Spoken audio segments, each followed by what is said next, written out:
Next to Lenny is my friend from Baton Rouge, fashion capital of the United States. His name is Manuel Martinez. Manuel, I may be wrong or right, but history, I believe you were very close to tailoring as you were growing up and learning the industry.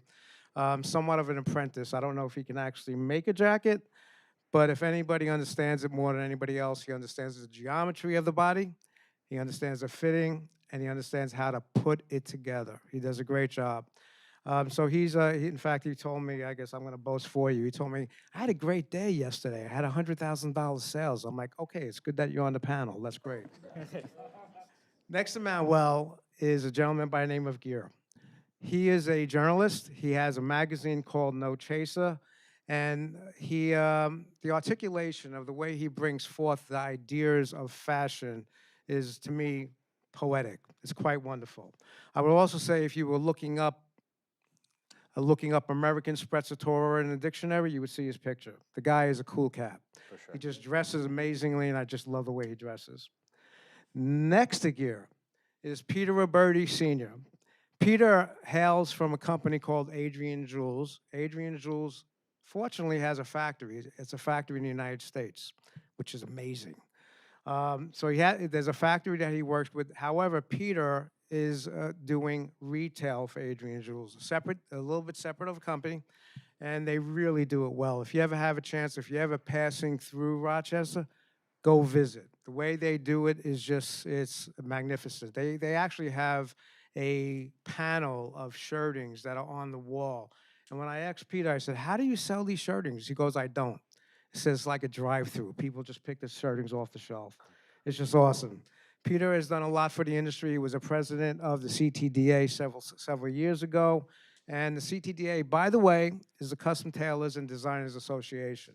It's the only association that is steered and concentrates on made-to-measure custom and anything that has to do with fabrics, which is me, and it has to do with fabrics that we hold dear to ourselves. So, Peter, thank you for coming. Mark Streisand.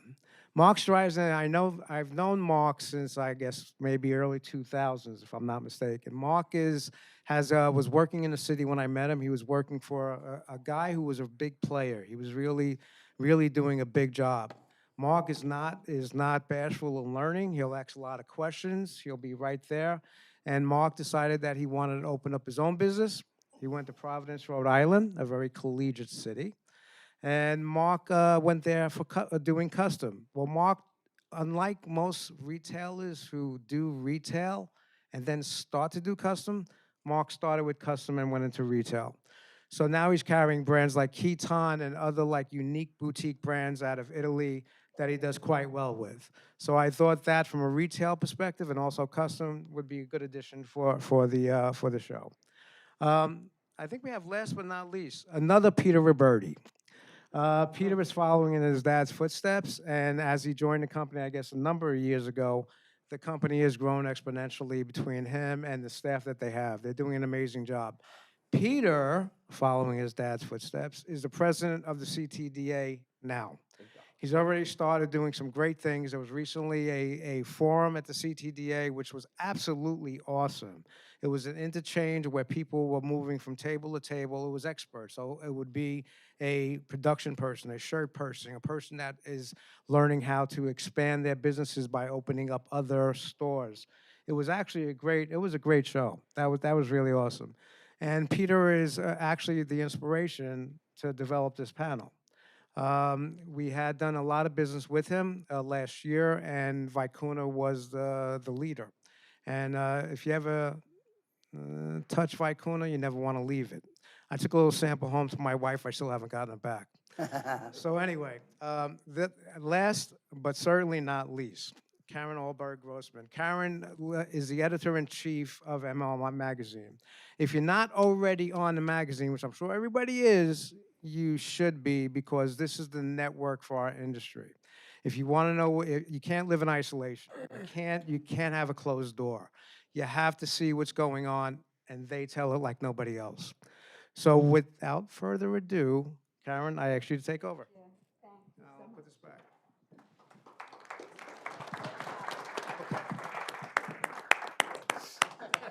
Thank you, Guy.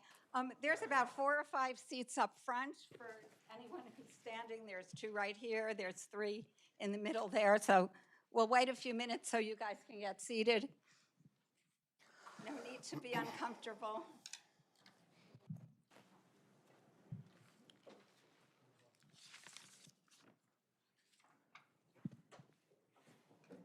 Thank you.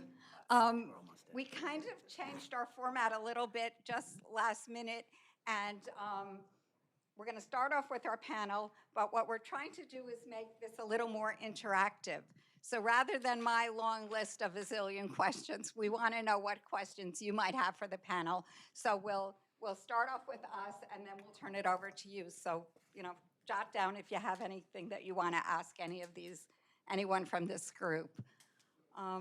Yeah, there's 2 seats up front if anyone who's coming in wants them, and 1 seat right in the middle, and 1 seat right over here.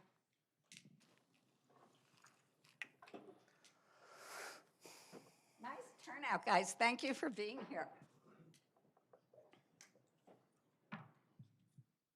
Fred, there's right up front.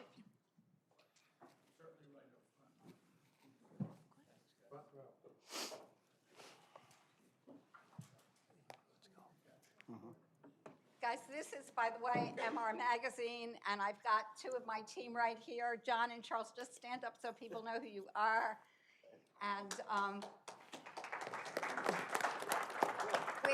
we are always looking for interesting stores to profile, brands to profile, people who are doing something interesting in men's fashion. So John and Charles would love to hear from any of you, as would I. So, okay, now to the point, guys. I have a lot of statistics, and they're a little bit boring, so I'm just going to give you 3 important ones from thank you, Heather, for all your research of everything that's been written about how to sell luxury over the past several years. So this is what stood out to me. The top 2% of luxury customers drive 40% of the sales in the business. And to me, obviously, that means you've got to cater to that 2% that's making up almost half of your business right now. So that was number 1. Then there was a whole thing on what's going on with luxury business. Global luxury had an 8 to 10% growth, and global means cars, homes, art, and sports. And our part of the business, personal luxury, which is clothing, beauty, jewelry, and watches, it's rather flat and is planned flat. There's more concern there. This particular survey asked customers to project what their spending is going to be for this year, for 2024, and 48% of high-income customers said, now is a good time to limit my purchasing. So even though they've got the money, it's not that they don't have it. I think with all the troubles around the world, and they just are feeling a little bit guilty about spending. And that's what these guys have overcome and continue to overcome, and going to share their secrets of how to get people to spend the kind of money that we're asking them to spend. So I am going to start. I think I'm supposed to go in order here, so let me see my order. Ger. We're going to start with Ger, who's going to give us his philosophy of luxury. And my question to Ger is, how do you decide what to showcase in your magazine? You do fashion spreads as we do. How do you how do you decide what's trend right? And then what do you believe motivates your readers to spend money on luxury? So anything around that. Do you have a mic? I believe, there it is, I'll speak up. Take it away, Ger. Thank you very much. Thank you for having me, first and foremost. And thank you, gentlemen, because this is an incredible panel. In terms of the readers, the customers, the people that I deal with, I think luxury, first thing I think it's talking about luxury, what luxury is. I think that's the first thing. To us, it's an experience. It's not a product. So that's number 1. It's the experience, and I think that's what the readers are looking for. They want to understand what the experience is. Just a quick story. One of my best moments, one of my best experiences was in Italy, sitting down for lunch, and I saw an older gentleman come in. He sat down, he took out his newspaper. This is about maybe right before COVID. Took out his newspaper, spent about no less than 4 minutes unfolding his paper, fixing it the right way, putting it down. He ordered a pasta. He spent basically an hour and a half to 2 hours by himself eating, and that was it. What was he drinking? It was something simple. I don't remember what it was, Glass of but wine? maybe it was a glass of wine. Yeah. But the point is, that is luxury. Right. It's not necessarily the high price point sometimes, but it's the experience. And that's something that stayed with me. And for our readers, that's what I want to also share with them. It's the stories. Now, the items that are costly, we can discuss that, but there's the story behind those items. Why does it cost that much? And I think that's the most important thing, is sharing those messages. I like that. I definitely like that a lot. Thank you. Now, this might vary a little too much from our main topic, but because I've got my fashion director here, et cetera, how do you pick what you do for your fashion shots? How do you know whether, in fact, can both Peters stand up? Because I love the dichotomy of what they're wearing. Both Peter Roberti Jr. Father and and son. Senior. They're both so right. They both look so fabulous, and yet they're so opposite. So how do you figure that out? Actually, one of the things No Chaser does is we want to unite cultures through style. During COVID, one thing I noticed is that what we should be talking is not so much what makes us different, because we'll never end that conversation. But instead, if we focus on what we have in common, we can actually have a great conversation. And I think that's what, with all these gentlemen, no matter what your style is, if you're a person of style, then you'll have something to talk about. And everybody that has style will understand the other person. We'll be able to communicate in a way. So in terms of for the readers that we have, this is the story we want to share. Exactly that. You can have a different style, but the core is the same. Their core values, the appreciating certain things in life, taste, all these things we share in common. And thus we can have a conversation and share those stories of the two. And we want to share the story of the two, not just one. I love it, Gare. I want to nominate you for our representative to the UN or something. If we just focus on what we have in common, it would solve a lot of problems. It's very well said. Thank you. We're going to go next to Lenny. Lenny, as you know from Guy's introduction, is a tailor to the stars. He will never say that. He is a very humble man, and he'll usually just say, I'm a tailor. And I think that's all that you need to say. But his work is magnificent. His clientele speaks for itself. Lenny, the question to you is, and to everyone, how do you nurture the sale and upsell your customer to the luxury fabrics like Vicuna and et cetera, et cetera? Well, actually, I do not upsell to Vicuna. I charge a lot for my suits already, so it's a given that it's supposed to be a luxury suit. And I just get the feedback from my clients. If they're looking for something a little bit more expensive, a little bit more luxurious, I'll show it to them. But, I mean, if I use a Barberis fabric, it's given that it's a good cloth. Right. And it's as simple as that. And as long as it's a good cloth, then it turns out to be luxury. But I agree with Gare. He pretty much said exactly what I say. I'll give you an example. I had a client in '91 when I first moved over here.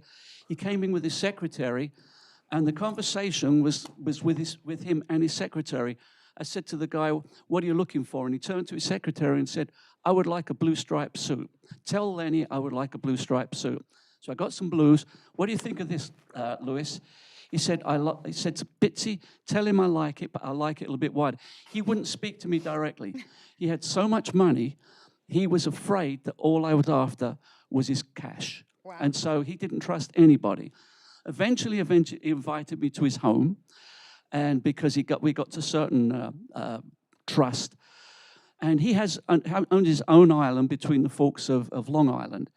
And he does this traditional English shooting where everybody dresses up with their breeks and everything else. And he picked a very soft cashmere jacket for it. He says, I'll have a shooting suit out of this. I said, Louis, you know, you've got a lot of money, but this suit will look like a bag of rags within 2 wears. I mean, it's a waste of money. If you want me to make it, I'll make it. And so he says, oh, okay, I'll pick something else. But now I'm one of the few people in the world that he calls directly. Everybody else comes through a secretary. To him, that is a luxury. It's not that I upsell him. It's the service that I give and the integrity that I offer. Wow. Wow. Do you ever, Lenny, get people who just come to you, off the street sounds not the right phrase, but who don't know your clientele and just come to you and say, make me a suit, who are not used to spending that kind of money? Is there a sticker shock? What do you do then? Well, before my son worked with me, it doesn't work anymore, I never had a website. So to find me was really, really difficult. And when somebody came through the door, they'd already pre-qualified themselves. And often would say, do you know how hard it is to find you? Now I have a website, and it really has been very good. I've got extra business from it, but though I do get a lot of tire kickers that can't afford the product. Yeah. But rarely does somebody walk through the door. Interesting, very interesting. Okay, we will move on now to Manuel. Manuel, you are known to be, let me quote here, a master of color, patterns, and texture. When it comes to creating custom garments for your customers, what unique sales tactics do you employ in selling your brand of luxury? Well, thank you. Thank you for asking me to be here. And I'm really grateful to be sitting among two stars. If you've ever been to the Olympics, they always put the center guy who's going to receive the gold in the middle, and then you got the silver and the bronze. So,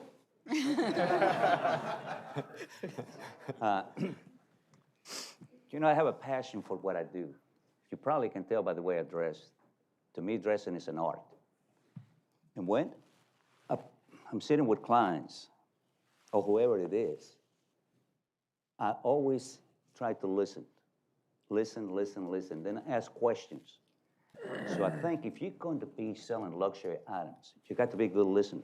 You have to ask questions. You got to be sort of like a storyteller.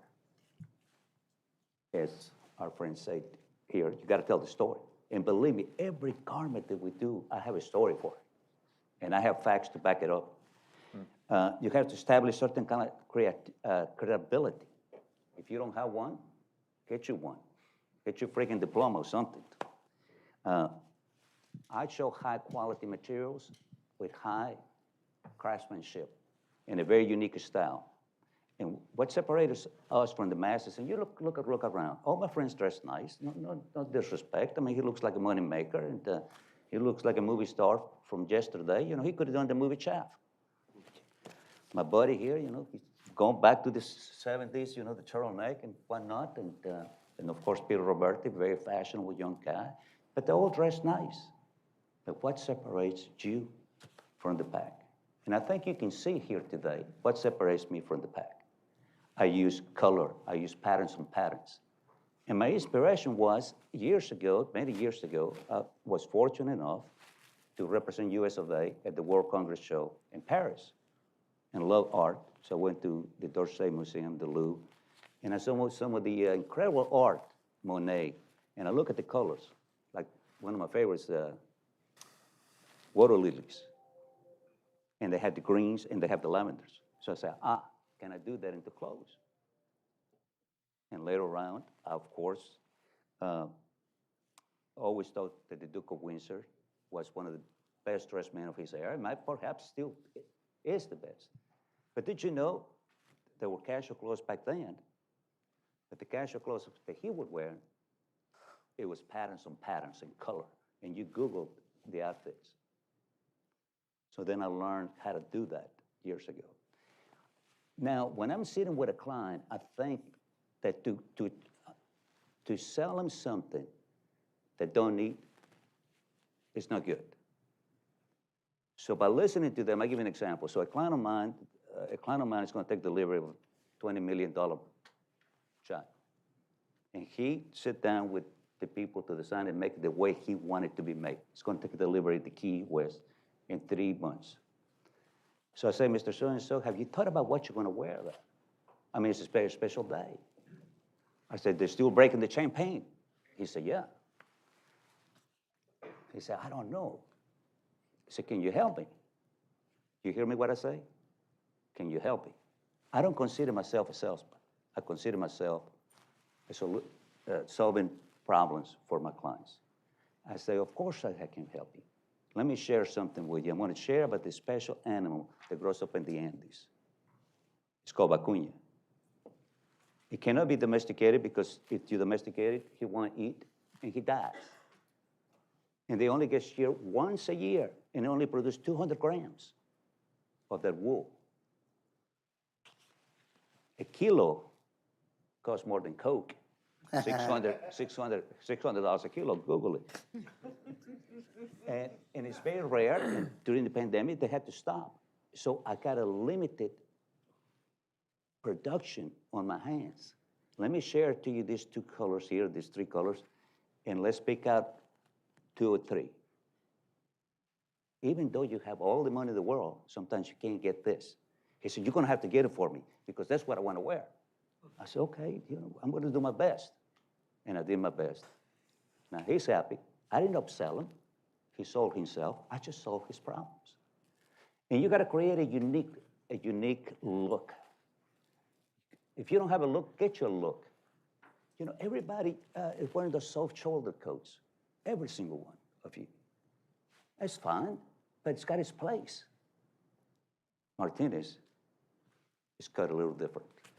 I don't know if I answered your question. No, you did. You're very well answered. But, I mean, you got to create that. There's kind of like a limited edition, always very unique in whatever you do. Be unique, be authentic, and you will have those clients. Thank you, you. Manuel. Very well said. I'm going to hand it over to Peter Senior and Junior Roberti. And the question as it reads, which is basically what I'm asking everyone. Adrian Jules is known for their excellent craftsmanship, both in design and garment construction. Can you share with us your philosophy on how to sell luxury items? Peter Senior has been in the business 52 years, I believe I have that right, and Peter Junior, not so many. But I'm really curious that I've been to this factory and it's fabulous. It's just immaculate, and it has the history on the walls, and I've seen the workers and the attention to detail and how much hand craftsmanship goes into it. So let me hear, how do you grow this business? So a couple things. I think that when we're talking about selling, how to sell luxury goods, there's 4 components that I believe, or that we believe, that kind of make up getting to the next tier. And I think that it's a combination of 1, having passion, 2, having conviction, confidence, and being obsessed. So I think that, 1, I don't have time to talk about all of them, but I think that there's passion. We've been talking about passion for a while. Passion in this industry will only get you so far. Yes, we all have passion, and yes, we could all sell the garment that we're currently selling, whether it's $3,000 sport coats or $5,500 sport coats. But if you want to get to the next level where you're selling $25,000 jackets, or you're selling, $40,000 suits, you have to be obsessed with your craft. And to get obsessed with your craft, if there's nobody that's in your inner circle that's has came up to you and saying, like I had somebody the other day, a close family friend, said, Pete, when you're opening up 2 more stores, when is enough going to be enough? So if you're not operating, and no one's saying that to you yet, you're not obsessed with your product. So you have to be obsessed with the fabric. So if we're talking about a Gladson, and one thing that I would encourage everyone to do is to go, one, either if you have the opportunity to go visit the mills. Like, that's part of being obsessed. Like, if you want to sell the most expensive garment or that top tier, you have to know everything there is to know about the fabric. Like, you need to be meeting and spending time with guys like the people from here up at this panel, or guys like Guy, or people that are in the industry that have stories. This is how you create stories. This is how you sell the product. Whether we're talking about being obsessed with your product or the garment that you're selling. So a lot of times, we'll talk a little bit about the fabric, and with the Vicuna fabric, it was brought to my attention is that they run wild. You got to catch the animal, you shear it from here to here, and you got to let it go within 2 minutes, or else the animal gets nervous and it affects the fibers. Now, you tell that to one of your clients, they're like, "Oh, never knew that before." All of a sudden it tells a story. And another story is that I have 2 good clients, friends of mine. One owns a Chevy dealership or Cadillac dealership, and the other one, they're best friends, and he drives a Mercedes, and he owns a collision shop. And the gentleman at the Chevy dealership says, you know, the guys came down from Cadillac and says, why doesn't your best friend drive Cadillacs? And how come he doesn't? So they go over to his shop and he goes, oh, I'll tell you why. He puts the cars up on the lift and he says, you see that? That's got a, you know, 1/4-inch tie rod. The Mercedes has a 1/2-inch tie rod. If and when I get in a car accident, it makes a difference. I'll live. And it's like the guts of your garment, what you don't see from the fabrics and the lining, the canvases and everything. You guys got to go to your manufacturer and find out how they make these garments so that you have your stories. You got the evidence that justifies the garment that you're selling. So if people question you and people challenge you of why your garment is what it is, you have the story, you have the evidence. And you believe in your product, and you believe in, you know, it really comes down to how much and how deeply you believe Yeah. that that's a good value. 100%. Everyone could say, I believe in my product, but how deep do you believe in it? How much time, like, you know, if I could show a raise of hands, like how many people have toured their factory or toured the mills in Italy? Has people done that? Okay, so people have done that. So the question is, well, the ones that are not raising their hands, why haven't we done that yet? I mean, if we want to sell at the top tier, if we want to sell at the top, if you want to sell the top tier product and the top tier fabrics, you have to be obsessed. You have to go to the mills. You have to go to the factories. That is what's going to separate you from everyone else. And by doing that, you get the stories. We talked, Manuel and everybody has said, stories sell the product. You have to go and do these and get the evidence through these stories and create these stories. Like that's how you create stories, is going and spending the money and to view these mills and to view these factories. Very well said. Thank you. Mark, I think Howdy. it's you. Mark has a 3,000 square Boy. foot, 3,000 square foot store in Providence, Rhode Island, and he is an amazing merchant. I've traveled with him and been in his store, and I think he's got some good stories to tell. So just give us some secrets, Mark. What's made you successful? Well, I don't know about all you, but I'm amped up now. I have this little, cell phone there, and it records a lot of what I say. And right now, my virtual assistant, is already saying, "Book your next trip to the mill." All right. So, Guy, VBC, okay? Let's get on it. All right. You know a Guy? Okay, cool. So my background, as Guy and Karen mentioned at the very beginning, is I started out as a personal clothier, and I worked in Manhattan for about 14 years, and when I first started, like many of you, I started out at kind of that mid-price range of clothing. Now, I'll date myself because a lot of you young people don't understand what it's like to rough it both ways up and down the subway, station and whatnot. But in 1993, when I really first started getting into this business, I was selling shirts for $150. Now, many of you would say, well, that's pretty expensive, because shirts nowadays you can have made all over the world, and you could sell a shirt for $150. And I said to myself, gosh, this is a lot of money back then. However, what are the real business executives wearing? Because when I started in the business, it was still, people were wearing suits every single day. And it was really a fun time to be in this business because it was much easier in a certain respect. 1993 was when the first World Trade Center was attacked, and they started putting security in. So, not every building had it. So literally, I would go into a building, go all the way up to the top, and then I'd work my way down the stairs. Wow. And I'd knock on doors. And I'd get an assistant who would look at me, because I was probably 40 pounds thinner, and I was maybe a little cuter because I didn't have this gray face. And I stood a little taller than I do now because my belly hangs over, and it's not the best look on a clothier, but we use patterns, like Manuel says, to kind of disguise it. But I would go into the assistant and I would say, "Who's the best dressed guy in this place?" And they would say, "What's his?" I mean, always the cross-eyed look, like, "What are you talking about here?" And I would say, "Listen, I'm going to save this person time and money. Now I know that this person doesn't need to save any money, but he might want to." And I heard myself in that very moment, need versus want. Manuel touched on this earlier. I don't have anything that anybody needs. Nobody needs to come to my store and spend $5,000 on a sport jacket. But boy, do they want to. And it's not necessarily just because of me. It's because of how they feel about themselves. I got into this business because I was a short little guy, really short. When I was in high school, 4'10". Now, as all you girls may say, whew, little dude right there. And when I asked out a girl, she goes, "Oh my God, you're so cute." And I'm like, you know, you got a little shorter. And you know, my mother was kind of an interior decorator for homes, and she would tell me, you know, you could dress bigger. Your stature can completely change by the way that you dress. And you could dress taller.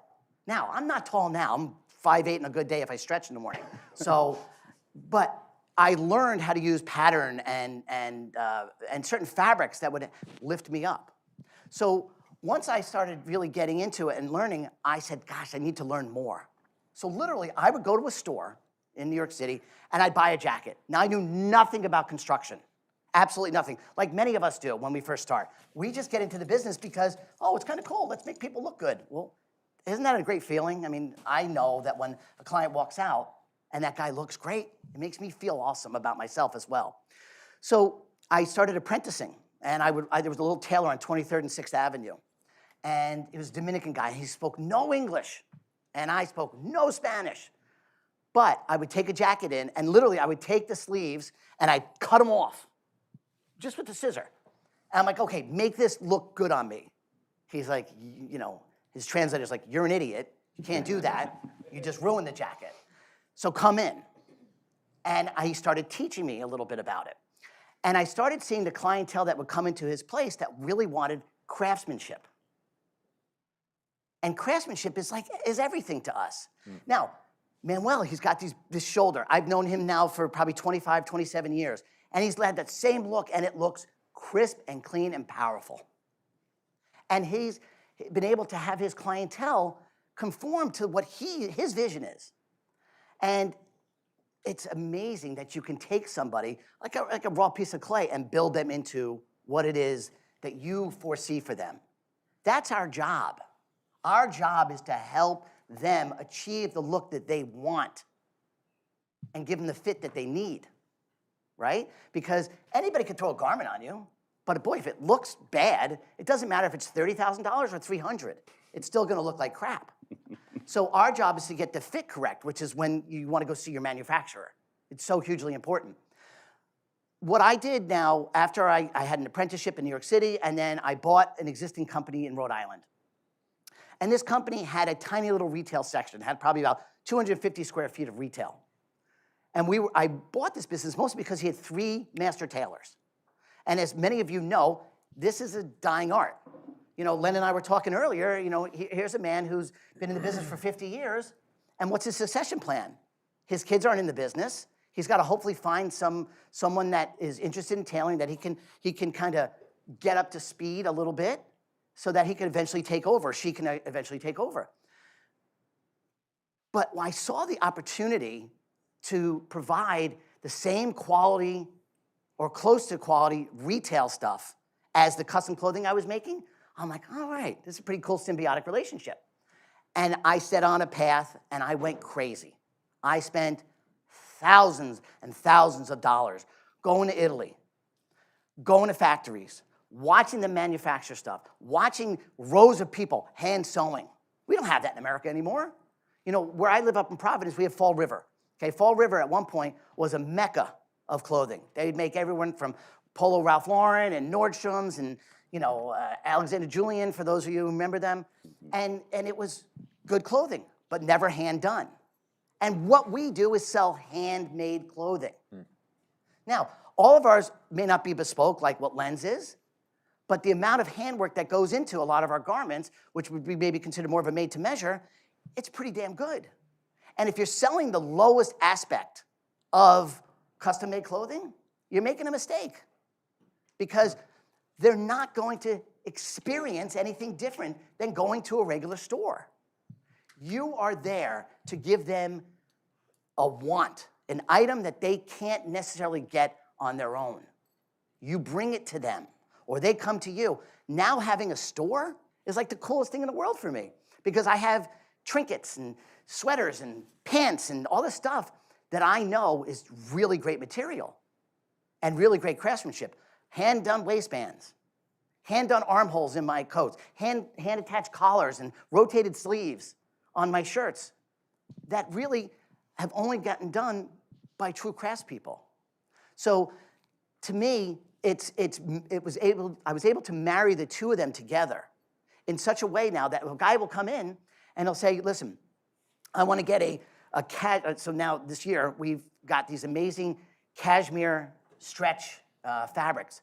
So one of the amazing cloths that guy has called the Luxury Fibers, and it's a stretch cashmere, right? And it's a jacket or a suit, and guy puts it on, and guy's like, oh my God, I can move. So you remember all the tech fabrics that were big, they're still big, but during COVID, people wanted to say, oh, I can wear my Lululemons. Well, now you give them Lululemon out of cashmere. That's cool. That's cool. It's a cool factor about what we do. And yes, is it more expensive? Sure. The off-the-rack pant, that's ready-made pant, I sell for $12.95. And I sold 32 pairs in a week. That's cool to me because I'm giving them something they're not finding anywhere else. So I'll spend the time and the effort going to these small little factories down in Naples, Italy, that you don't get an invitation to. You just have to kind of knock on a door and say, hey, I'm interested. Can I come see what you do? So there's research. I mean, I couldn't have said it any better. You gotta go to the places. You gotta learn. You can't just rely on a tape measure and a fabric and say, oh, here you go, I'm a tailor. None of us are. I mean, except for, Len. So we have to rely on other people's skills. And the way that we do that is to get educated by them and through our manufacturers. Thank you so much, Mark. I'm going to, at this point, because I have a list of questions, I want to hear your questions. Let me turn it over to the audience for the next 10 minutes.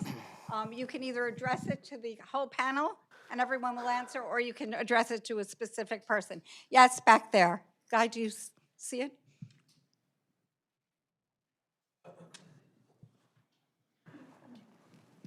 Thanks. First of all, thank you all. I was just filling out this notebook, so thank you so much for the great information. My question is, personally for me, I'm starting to get more into selling the luxury, the client, and I know one thing that's really important for them is time, so visiting their office, showing them the best, but what is something in your experience that you've noted when selling luxury to that type of clientele? What's probably one of the biggest things that's most important, consistently with all of those clients? I hope that makes sense. I Lenny, can give yeah. you a bit of an answer to that. I've often been quoted that 90% of my business is psychology, 10% is tailoring. You need to understand whether you should talk a long time, keep your mouth shut. You have to know your product, and if you can understand that, that's the luxury for the customer, that you understand them. And if you do that, and if somebody wants to sit down and talk, you do it. But sometimes, if you read them properly, then you just show them, let them make the decision, and then come away.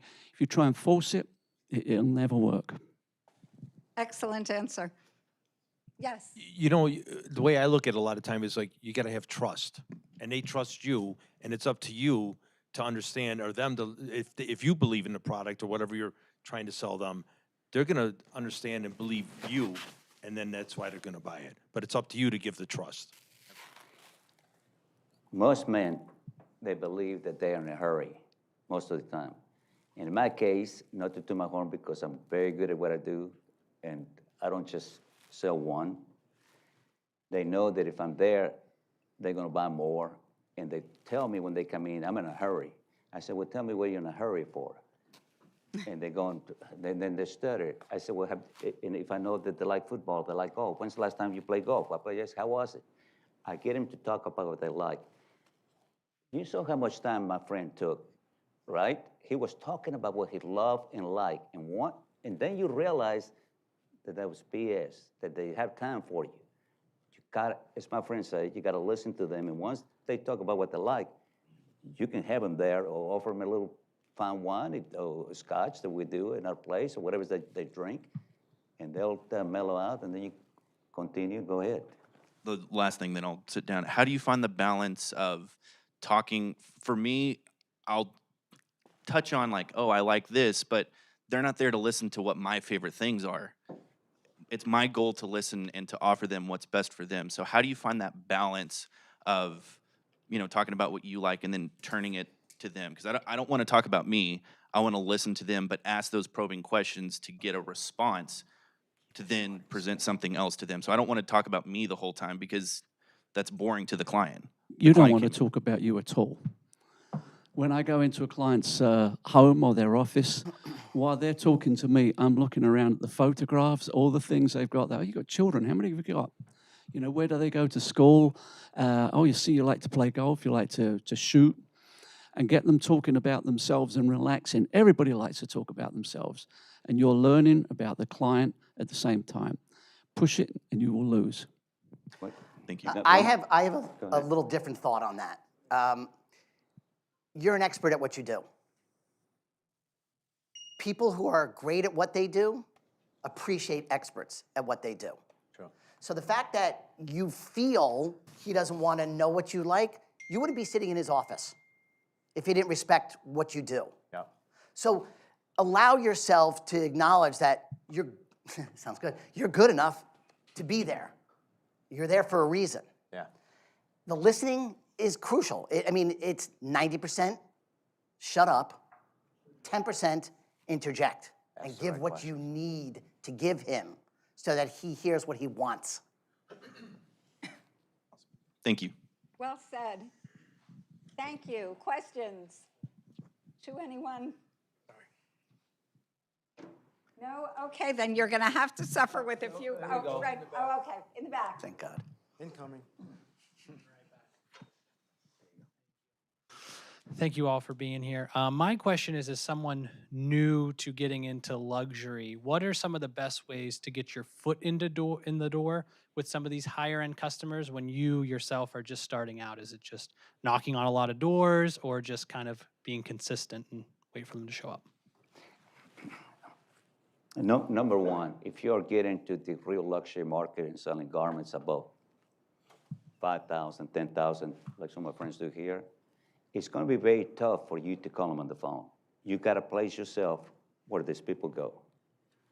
They might belong to the symphony. They might belong to the certain country club, to the jazz club, whatever it is. You got to place yourself there. And oftentimes there are charity events that these people fund and they attend. So you want to be there or donate something to the charity. I'll give you an example. In Washington, D.C., the Mystic crew of Mardi Gras asked me to design the ties for the 75th year anniversary. And I was glad they picked me. Immediately, they sent emails to 4,000 people, wealthy people. It's exposure. And then the king of Mardi Gras this past 2 weeks, it was Drew Brees. When I found out that that was going to be the king, I ran to my friends at Glass and I said, look, I want to design a fabric that is tasteful Mardi Gras fabric, if there's such a thing. If you've been to Mardi Gras in New Orleans, you know that it gets a little wild. Lack of fabric. So my inspiration was from the Black Watch. I kept the green. I put instead of the black or the dark blue, I put the purple, and then a gold window pane. And it was very tasteful. And my friends at Glassstone, they bust their behind to get it done for me in a limited amount of time. Just 3 hours, very exclusive. Remember I said exclusivity is very important? And I presented it to Drew Brees.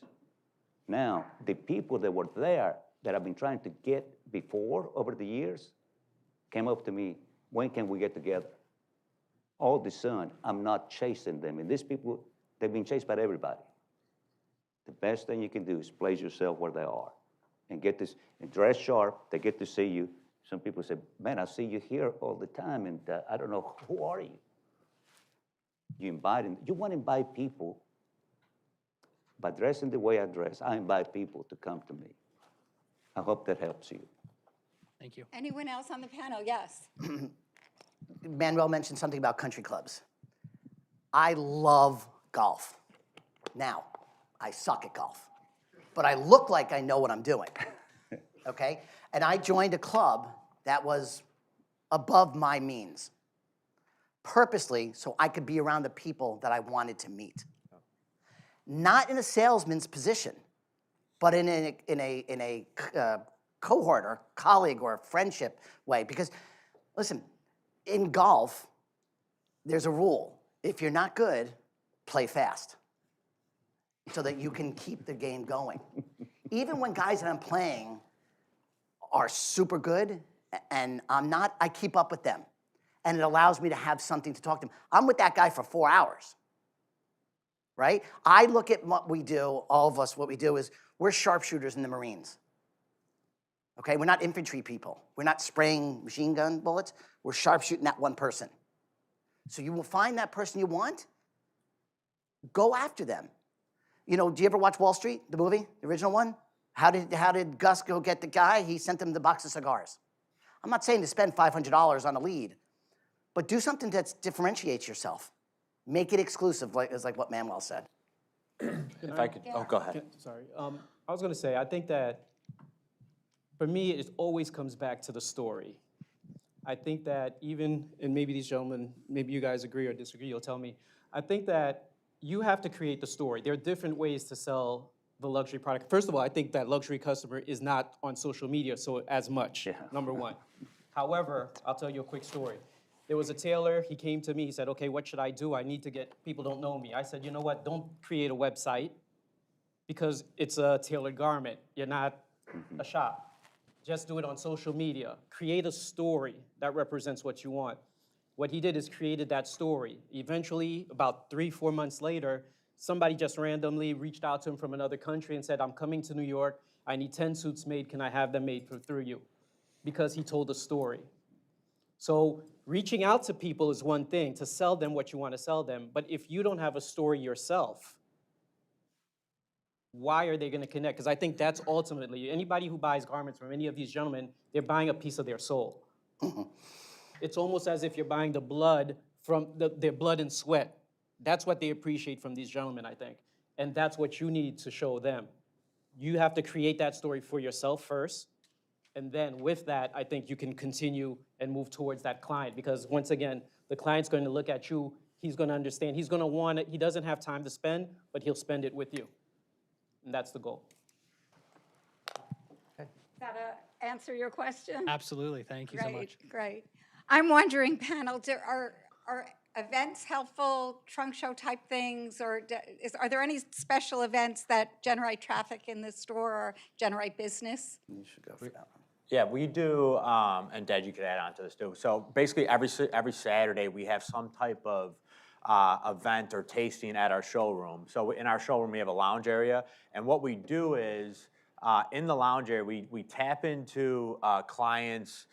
Like for example, we had a contest on who had the best donut in Rochester. So we had blind. It was basically like a blind tasting that people. It was so. I don't want to say stupid, but it was so easy, but it was just people had so much fun doing it because they got to taste these 3 different donuts, and then they got to vote. There was people interacting on it. Then they said, "Oh well, I knew this was Ridge Donut, or I knew this was whatever it was." So it was a ton of fun. So we do events that actually or tastings that actually don't even have anything to do with clothing. So, and it creates such a great atmosphere in our showroom. Yeah, and we do another big car event at our place, and it's for Gigi's Playhouse, and Parody. It's probably 120, 125 cars, and it's a fundraiser. But the last few years we've raised over $60,000-$70,000 each year. But it's really giving back to the community and really caring about your community and what you do for it. I mean, you can take, but that's not going to help you in the long run. You got to understand that you got to give back, and we give back a lot. My brother and our accountants, Peter and I, is like, you guys are giving back, and it's like, no, we're never giving back too much because the community's really helped us live the lives we got, and everybody here is going to say the same thing. It's really, and you guys Part of the also, DNA. everybody, It is. it's really what you give back to your community and what you can do for other people and treat them with respect, and it's really important to make sure that you really treat others like you want to be treated. One of the things that we do, because we have a store, that's my wife calling me to tell me to shut up. One of the things that we do that is really is unique and different for us is we started doing women's only events. Now, we're a men's store, okay? Men's clothiers, men's store, no women's anything. But what we've realized is that women spend 80% of their dollars shopping. That's what the analysis is. And they're the buying power. Even though men come in by themselves, we want women to come in, not necessarily to buy our product, but just to give them the experience of what our space provides them. So I have an event coming up in a few weeks that's designated only to women. It's 2 local jewelry designers making custom pieces right then and there. They're bringing, their soldering guns and their grinding tools, and it's all beautiful 14-karat gold and up jewels. But it's at a price point that's not ridiculous. So it's $2,000 to $20,000. Now you say, well, that's $20,000 is a lot of money. It is. But when someone sees something that they want, they're going to buy it. They might not buy it that moment, but they're going to work and they're going to save towards it, and they're going to try to earn the money to get what they want. And doing stuff like this to me is, as again, not to have the women buy for their men, but to say to their husbands or boyfriends, gosh, that store is really cool. You should go in there. They got a whole bar. Go have a drink with the guys. I think you're really going to like it. So it's a little bit, we try to take a different approach to not have it be anything about guys and just try to, structure it towards, their partners. Yeah, I've got something else. I kind of fly underneath the radar. I don't have a front shop. I'm up on the 4th floor. I used to be above a burger joint that's just closed down. You have to work hard to find me. And everything's made by hand, so people come in for a different experience. But I do 2 shows every year, and they're both hunting shows. One in Dallas, and now it's the other one's just moved in for Nashville. I flew in from it yesterday just for this panel. These guys spend $500,000 on their hunts in Africa. They'll spend $150,000 on a shotgun, and they buy 2 at a time. So this client is my client. So I go there, I take a booth, and for a number of years, I will watch the people walk past, man and wife. The guys are only interested in their hunts and their guns. They're not interested in the clothes. So I started doing ladies' clothes.